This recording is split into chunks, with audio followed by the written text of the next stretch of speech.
अरे भाई के भाई सब दुनिया में ना भाई।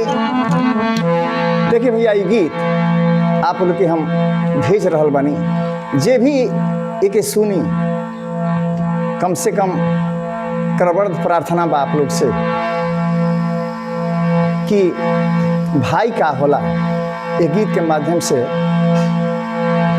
आप लोग तनी समझब जा कैसे।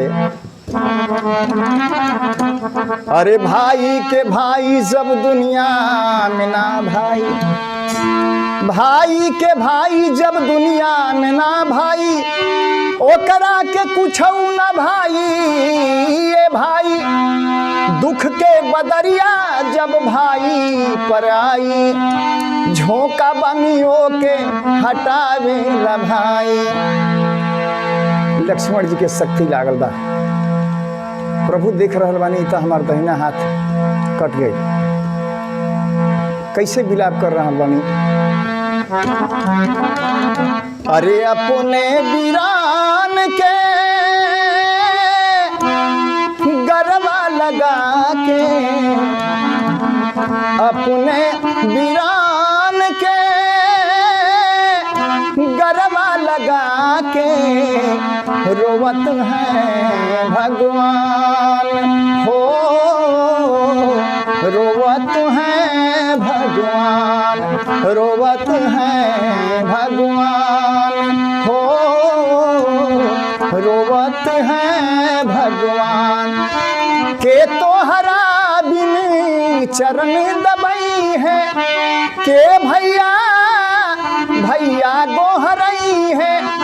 के तोहरा बिन चरण दबई है, के भैया भैया गोहरई है। विपत में के अब धीर धरई है, विपत में के अब धीर धरई है। दुश्मन के ललकार तू भैया, दुश्मन के ललकार तू भैया, लेकर धन ही बान हो, रोवत है भगवान। अपने वीरान के गरबा लगा के रोवत है भगवान हो, रोवत है भगवान।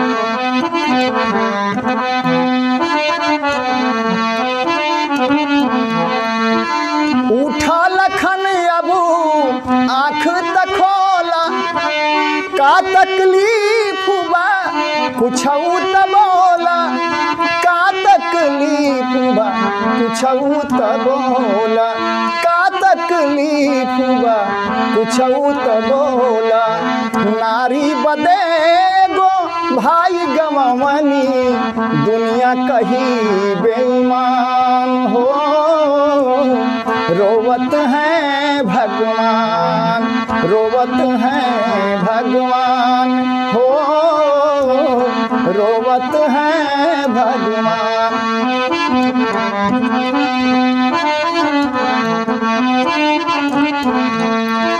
राम निवास कहे बिल खाई, राम निवास कहे बिल खाई।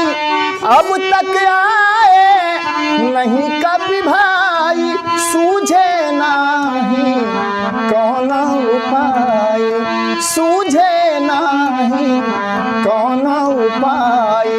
धौलागिरी तब तक ले करके, धौलागिरी तब तक ले करके आई गए हनुमान हो, रोवत है भगवान।